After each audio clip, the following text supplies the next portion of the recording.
Il y a eu beaucoup de panique au sein de l'establishment dans l'Occident collectif. Donald Trump lui-même a fait des commentaires. Ici, le New York Times affirme que Poutine bénéficie d'une reconnaissance croissante sur la scène mondiale. Les dirigeants eurasiens ont également rencontré le dirigeant russe lors d'un sommet. Ils n'ont pas nommé l'organisation, mais lors d'un sommet, le président Trump a contribué à atténuer l'isolement lié à la guerre en Ukraine. Le sommet de l'OCS a apporté des avancées très concrètes, notamment en ce qui concerne les relations entre la Chine et l'Inde. La relation entre la Russie et la Chine s'est encore renforcée avec la signature du gazoduc Force de Sibérie. Et puis, il y a eu le défilé, la célébration de la victoire de la Seconde Guerre mondiale sur l'agression japonaise, le 80e anniversaire de cet événement.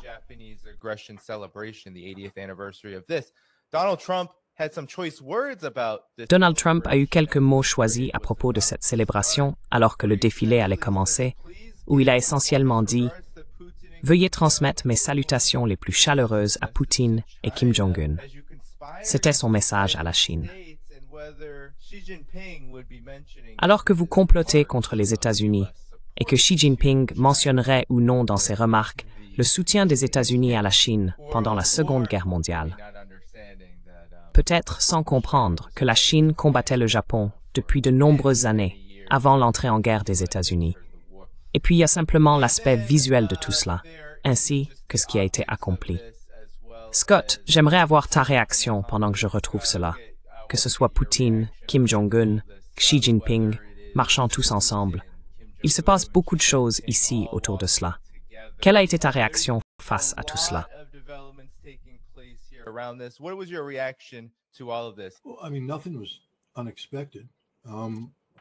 Eh bien, rien n'était inattendu.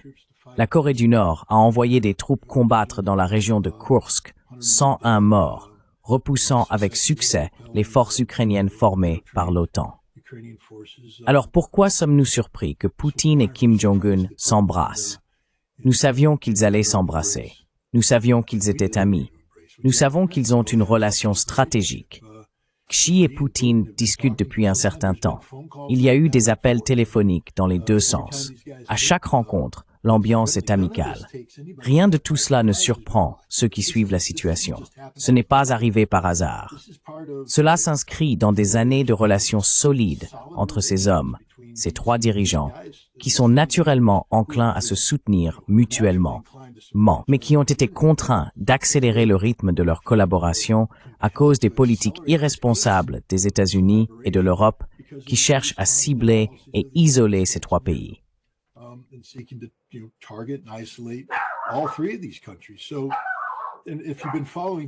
Donc, si vous avez suivi les programmes d'armement de la Chine, rien ne vous a surpris.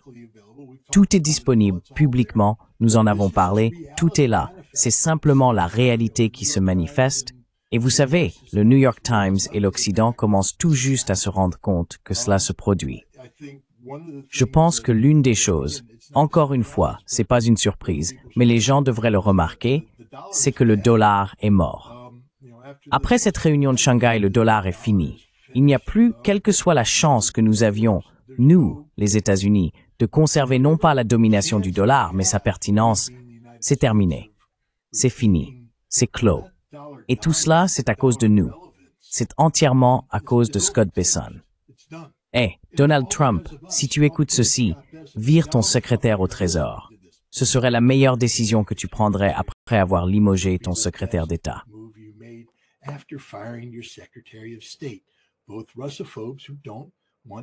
Ce sont tous deux des russophobes qui ne veulent pas la paix et ne cherchent pas la prospérité. Leurs politiques détruisent la crédibilité de l'Amérique. Mais rien de tout cela ne devrait surprendre qui que ce soit. Il n'y a rien qui se soit passé en Chine lors de ce sommet de l'Organisation de coopération de Shanghai qui soit surprenant. On aurait pu l'écrire à l'avance. N'importe qui connaissant la région aurait pu le prédire. Et il aurait eu 100% raison. Peut-être 88, il y a peut-être eu 2 surprises là-dedans, mais l'essentiel, c'est que rien de tout cela n'a surpris qui que ce soit. Parce que tous ceux qui suivent la situation savait que c'était le résultat le plus prévisible qui soit. Donc, je vois encore une fois l'Occident prouver à quel point il est totalement hors de propos. Les médias traditionnels, quelle blague. Le New York Times, par exemple, je n'irai même pas jusqu'à insulter mon oiseau en utilisant ce journal comme fond de cage. Bref, voilà mon avis.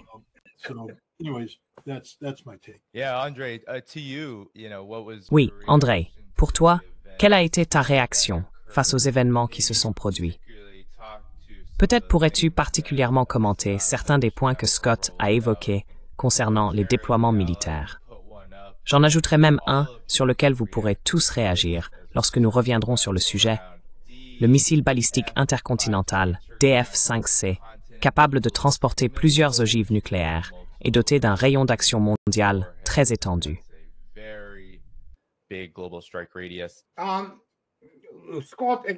Scott, encore une fois, a pratiquement tout dit. L'élément fondamental que l'Organisation de coopération de Shanghai a accompli, en plus de beaucoup d'autres choses comme cela a été justement mentionné, c'est essentiellement la force de Sibérie 2. On l'appelle autrement aujourd'hui. Mais oui, c'est bien de cela qu'il s'agit. C'est désormais obligatoire.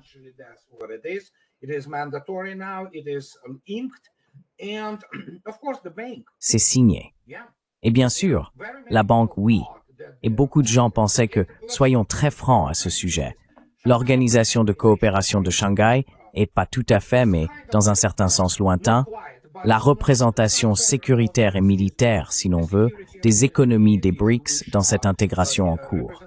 Et donc, évidemment, la banque, et il faut comprendre que lorsqu'ils disent « Oui, nous ouvrons cette banque », cela signifie que le travail préliminaire a été fait, que tous les problèmes ont essentiellement été résolus.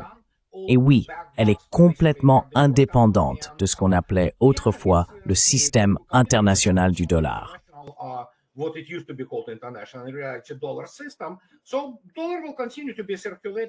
Ainsi, le dollar continuera de circuler comme une autre monnaie. Et beaucoup de gens continuent de mal comprendre, pensant qu'ils veulent voir une sorte de monnaie des BRICS. Il n'y aura pas de monnaie des BRICS. Les Chinois aiment leur yuan, les Russes aiment leur rouble, les Indiens aiment leur roupie, et ainsi de suite. Mais il y aura évidemment un mécanisme en place pour la conversion, pour ainsi dire. Il pourrait créer une unité convertible, quelque chose de similaire à ce qui existait avec le franc suisse à un moment donné pour certains comptes internationaux. Ce sera probablement quelque chose de ce genre. Mais cela est absolument sans importance.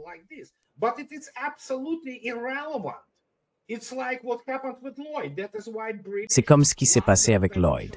C'est pourquoi le Londres officiel, le Londres britannique, déteste les produits russes. Ils ont dit « Oh oui, nous n'assurerons pas vos navires ». La Russie a répondu « D'accord, nous le ferons. Nous sommes bien plus riches que vous. Vous êtes des pauvres. Nous sommes un pays très riche, très prospère. » Et devinez quoi? Voilà, c'est tout. Donc soudainement, c'est très simple en réalité. Et oui, Scott a tout à fait raison de dire que cela n'a surpris personne qui a encore un cerveau qui fonctionne et un QI supérieur à la température ambiante en Fahrenheit pour comprendre ce qui se passe. Nous avons prévenu, tous, Garland, Scott, moi et plein d'autres, que cela allait arriver depuis des années. Depuis des années. Ce n'est pas comme si on venait juste de le dire. Oh oui, regardez mon blog par exemple. 2014, j'avais déjà dit, eh bien, les États-Unis et l'Occident réunis ont tout gâché, essentiellement, après les événements en Crimée, et puis le début, en fait, de la guerre en Ukraine, qui a vraiment commencé en 2014, pas vraiment en 2022. Donc oui, c'est le nouveau monde.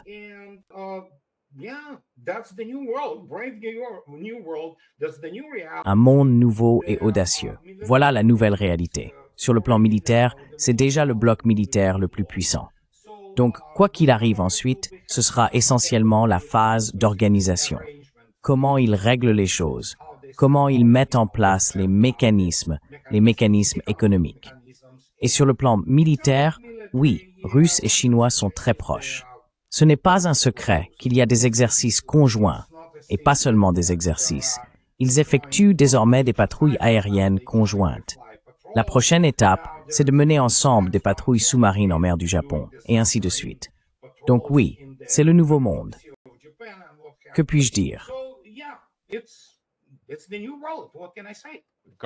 Garland, quelle est votre réaction aux événements qui se sont produits lors de l'OCS, ainsi qu'au défilé? Eh bien, ma première pensée a été la suivante. D'accord, donc la Russie et ses alliés construisent des pipelines, n'est-ce pas? Et la Chine et la Russie réunissent de grosses sommes d'argent pour le faire. Pourquoi? Parce qu'il y a un certain niveau de confiance. Ils doivent passer par d'autres pays. Pendant ce temps, l'Occident fait exploser ses propres foutus pipelines. Les États-Unis font exploser les pipelines de l'Allemagne. Le Danemark les aide à dissimuler tout ça. Il n'y a aucun honneur entre voleurs en Occident. Ils se volent entre eux, détruisent les infrastructures des uns et des autres. Il n'y a absolument aucune confiance. Maintenant, ils essayent de le cacher, de le dissimuler. Ils sont obligés de le cacher, et tout ce genre de choses, alors que là-bas, la confiance est bel et bien présente. Je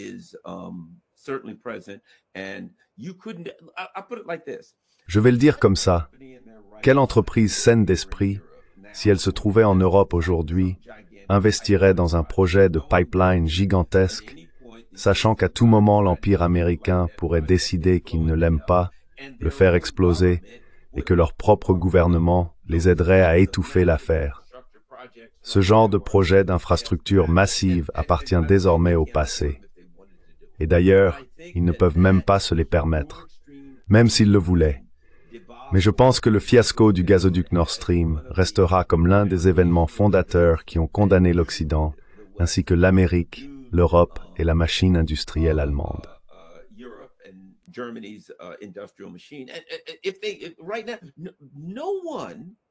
En ce moment, je ne pense pas que qui que ce soit signerait les types de contrats qui ont été signés à l'OCS ou qui ont été signés à Vladivostok, à Saint-Pétersbourg, et lors de certains de ces autres grands forums économiques qu'ils organisent. On ne fait tout simplement pas ça en Europe, car il n'y a aucune garantie qu'à un moment donné, pour une raison politique, tout ne soit pas réduit en miettes. Donc je vois de la confiance, je vois une volonté d'investir, et je vois des gens prêts à se rassembler. Le seul problème qu'ils auront, c'est qu'ils devront probablement avoir des drones, des caméras et ce genre de choses pour protéger leurs pipelines et leurs infrastructures contre ces cinglés. Mais ils pourront aller de l'avant avec ce type d'initiative. Ces projets qui nécessitent de la confiance et d'importants investissements financiers.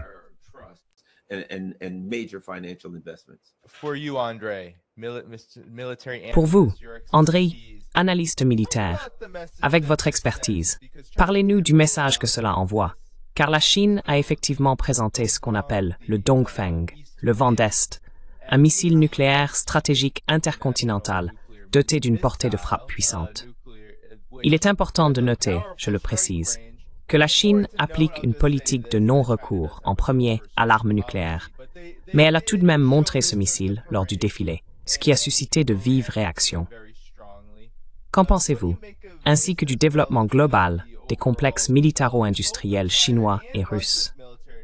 Car il me semble que les deux ont connu une croissance très rapide au cours des dernières décennies, au point d'atteindre aujourd'hui des réalisations impressionnantes. Quelle est votre évaluation de cela? Je ne comprends pas pourquoi ils réagissent ainsi.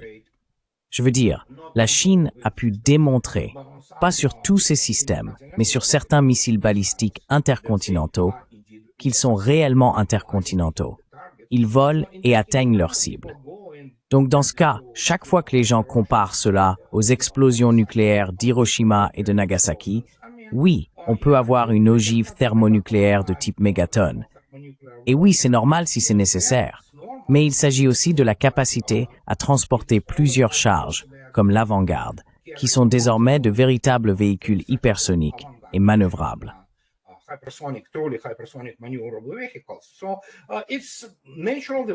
C'est donc une évolution naturelle des technologies. Et oui, que puis-je dire? C'est normal. Je veux dire, on s'attendrait à ce qu'un pays doté d'une immense économie industrielle comme la Chine et de domaines scientifiques appliqués en plein essor soit capable de développer quelque chose comme ça. Ce n'est absolument pas une surprise. Et je ne comprends pas pourquoi les gens s'emballent autant à ce sujet. La Chine a simplement démontré qu'elle en avait la capacité. Ils l'ont présenté sur la place Tiananmen et l'ont montré au monde entier pour dire « Oui, nous en sommes capables ».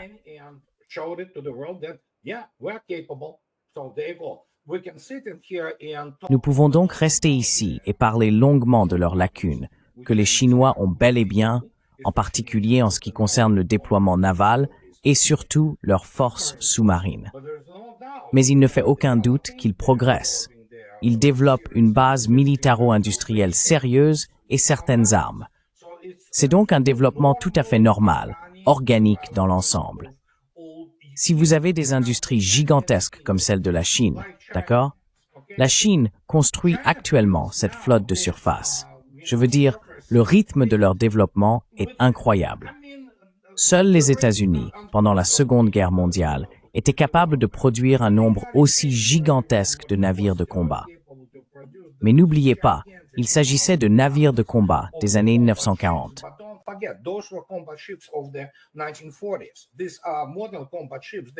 Ce sont des navires de combat modernes. Ils nécessitent des technologies complètement différentes et ils sont pour la plupart très coûteux. Donc oui, quand on regarde l'industrie navale chinoise, je n'ai pas assez de mots pour la décrire. C'est plus que monstrueux, c'est tout simplement fou. D'accord? C'est tout simplement fou.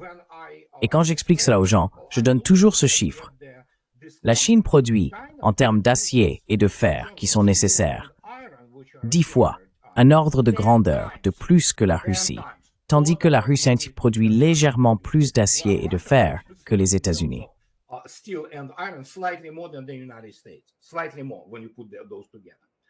Un peu plus quand on additionne tout ça. Et ça vous donne une idée de l'ampleur des choses. Que puis-je dire? C'est un développement naturel. Écoutez, je dois y aller, les gars. Et j'ai vraiment apprécié de te voir, Scott. N'autorise jamais M. Tardio à... Tu sais quoi? Je veux dire, j'ai failli exploser devant leur écran, honnêtement. Pourquoi a-t-il fait ça? Je n'en sais rien. Clausewitz dit toujours, vous savez, que la guerre est la continuation de la politique, par d'autres moyens. Et je voulais simplement montrer cette image, qui circule beaucoup, la différence entre les dirigeants occidentaux et les dirigeants de ce monde multipolaire émergent.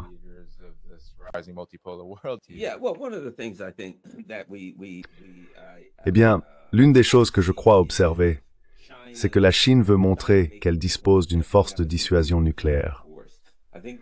Je pense qu'ils comprennent le danger du plan diabolique des États-Unis visant à éliminer la Chine, et que du fait de l'incapacité des États-Unis à utiliser des moyens conventionnels pour attaquer ou entrer en guerre contre la Chine, ils envisageraient d'utiliser, d'une manière ou d'une autre, des intermédiaires comme les Philippines, etc., et de recourir à une forme quelconque de force nucléaire tactique.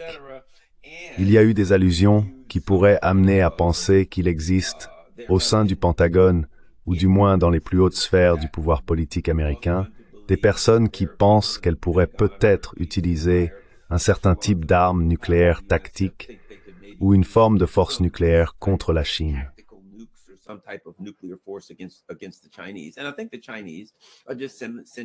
Et je pense que les Chinois envoient simplement un message qui dit « N'y pensez même pas ».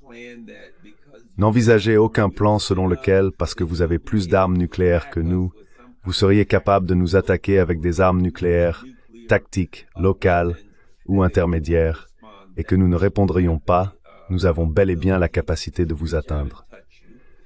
Donc même si tout cela est dangereux, et que je déteste voir ce genre de posture nucléaire, parce que c'est risqué, et qu'une seule erreur pourrait tous nous anéantir, je comprends ce que fait la Chine.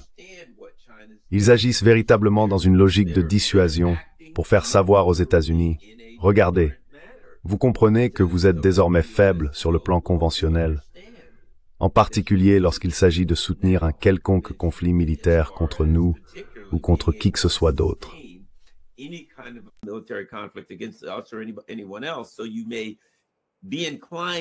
Vous pourriez être tenté de penser que vous pourriez passer directement, vous savez, au-dessus de l'échelle de la force, jusqu'aux armes nucléaires, mais n'y pensez même pas, car vous allez vraiment en souffrir, et très rapidement si vous le faites. Et c'est précisément cela, la dissuasion nucléaire. J'apprécie tout le bon travail que Scott accomplit pour essayer d'apaiser tout ce bruit de sabre nucléaire qui se fait entendre dans le monde entier. Je pense que nous devons tous soutenir Scott dans ses efforts pour calmer cette agitation autour de l'armement nucléaire. Je suis certain que Scott va beaucoup travailler d'ici 2026 pour gérer le risque d'expiration des traités nucléaires. Et je pense que nous devons tous soutenir Scott et faire ce que nous pouvons pour que ces choses ne deviennent pas incontrôlables.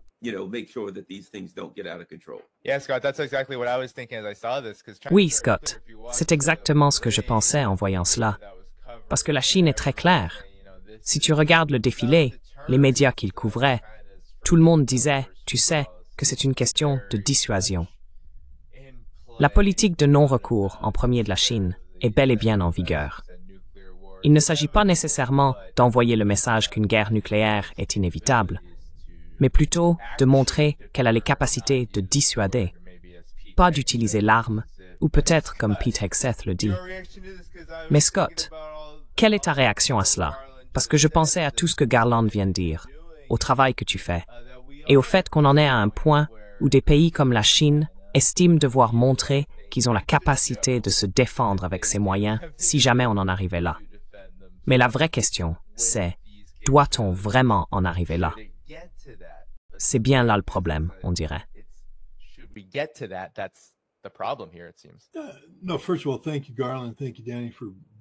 Tout d'abord, merci Garland. Merci Danny d'avoir abordé ce sujet. C'est un travail important. Nous faisons des progrès, nous verrons ce qu'il en ressortira. Mais regardons le DF5. C'est un moteur à carburant liquide. Donc il faut savoir que le système présenté en 3 parties est vide. Il ne peut pas être tiré. Il se pourrait même que ce soit des maquettes, car normalement, NESREB, on ne voudrait pas qu'un missile opérationnel soit soumis aux vibrations du transport sur route. Mais l'essentiel, c'est qu'il y a 20 de ces missiles en service opérationnel. Il faut 2 heures pour les ravitailler. Il faut les sortir d'un tunnel. Il faut les redresser.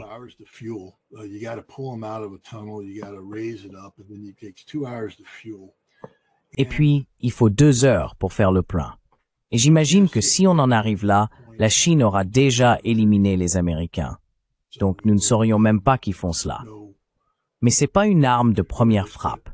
C'est littéralement juste une arme qui dit « Nous avons la capacité de vous atteindre et de vous infliger de sérieux dégâts si cette guerre tournait mal. » 12 ogives à ciblage indépendant pour chacune de ces 20, cela fait 240 vies américaines rayées de la carte. C'est ce qu'on appelle la dissuasion nucléaire. Les Chinois ont un meilleur système, le DF-41. C'est un système à propergol solide dans un silo. Ils ont construit, je ne me souviens plus, 1000 silos, et ils en ont quelques centaines comme ceux-là.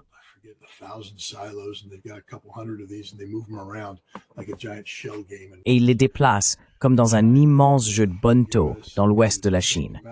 Et les États-Unis, pour les neutraliser, devraient frapper les 1000 silos pour être sûrs.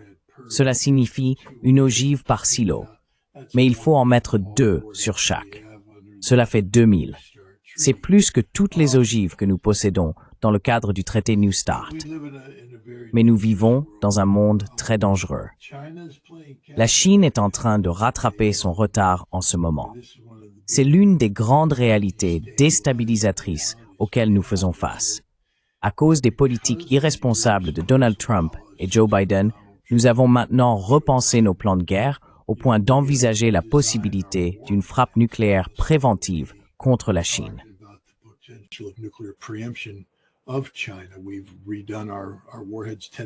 Nous avons refait nos ogives. Ted Postol en parle très bien, notamment des mécanismes de mise à feu des ogives Dover 76 qui équipent les sous-marins Trident. Mais les Chinois disent « Attendez une minute. Donc vous prévoyez de nous attaquer en premier, de nous éliminer, de nous priver de notre capacité de dissuasion. Eh bien, dans ce cas, nous allons simplement construire tout un tas d'armes nucléaires. Nous allons atteindre la parité. » Mais du point de vue américain, disons que la Chine dispose de 1550 ogives déployées. La Russie a 1550 ogives déployées. Nous en avons 1550. On se dit alors, voilà 3 nations à égalité. Mais ensuite, on se dit, cela signifie que les Russes et les Chinois ensemble ont 3100 ogives et nous sommes fichus. Nous devons prendre de l'avance sur cette courbe. Nous devons arrêter cette course aux armements avant qu'elle ne commence.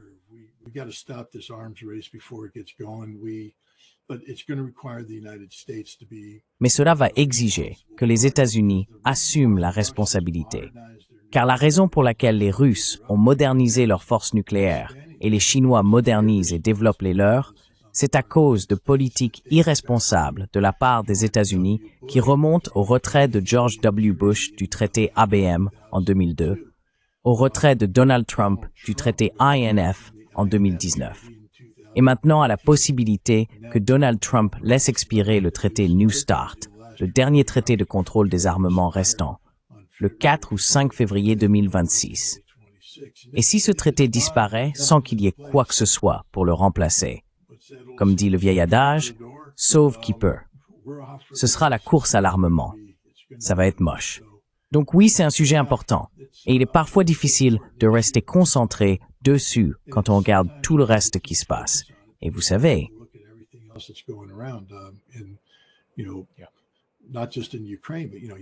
oui, pas seulement en Ukraine, mais il y a aussi le danger iranien, Israël doté de l'arme nucléaire, l'expansion du conflit avec les Houthis, Gaza, et toujours là-bas, à l'horizon, Taïwan qui attend d'être envahi. Nous vivons donc dans un monde très dangereux, et je pense que le monde serait meilleur si nous pouvions arrêter la prolifération des armes nucléaires et commencer à tenir la promesse du TNP. Non seulement arrêter la prolifération, mais aussi commencer à éliminer les armes nucléaires. On n'en a pas besoin. Je parlais avec un analyste suisse l'autre jour, et il disait simplement que la destruction mutuelle assurée n'est qu'une façon sophistiquée de dire suicide. Et vous savez, c'est comme ça qu'il faut le voir. Tant que nous avons des armes nucléaires, nous nous préparons littéralement à commettre un suicide. Et je ne sais pas, je pense que le monde serait meilleur si nous ne nous préparions pas à commettre un suicide. Garland, un dernier commentaire? L'une des choses que j'ai trouvées intéressantes, c'est que le New York Times affirme que Trump atténue l'isolement de Poutine. Et aussi absurde que cela puisse nous paraître, à nous qui avons suivi ce qui se passait depuis le début et compris que l'isolement signifie simplement que l'Occident n'aime pas, vous savez, les États-Unis et leurs vassaux ou alliés, peu importe comment on les appelle, ne les aiment pas. Nous comprenons que la majorité du monde considère la Russie comme une partie intégrante et très importante de leur avenir.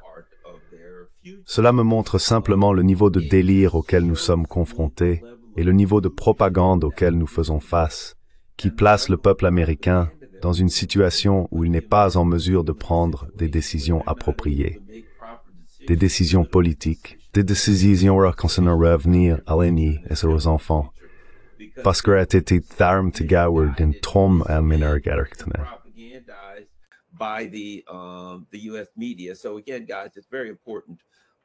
Donc encore une fois les gars, ce que vous faites est très important. Danny, ce que tu fais, Scott, ce que j'essaie de faire aussi. Ce que nous faisons est crucial. Ce que nous faisons est important parce que vous n'avez pas de démocratie. Vous savez, tout ce discours sur la démocratie, je me fiche de l'apparence du vote. Je me fiche que vous utilisiez des machines, des bulletins papier, tout ça. Si les gens votent parce qu'ils croient que l'un est un loup-garou, l'autre un zombie et l'autre un vampire, peu importe la pureté du système. Vous n'avez pas de démocratie sans électeurs informés, sans un électorat informé. Donc je pense que c'est important. Danny, continue ton bon travail, Scott aussi. Et nous devons continuer à essayer d'informer l'électorat. Et à tous ceux qui sont dans le chat, la chose la plus importante que vous puissiez faire, c'est de partager tout ça sur vos réseaux sociaux. Voilà, c'est un peu mon...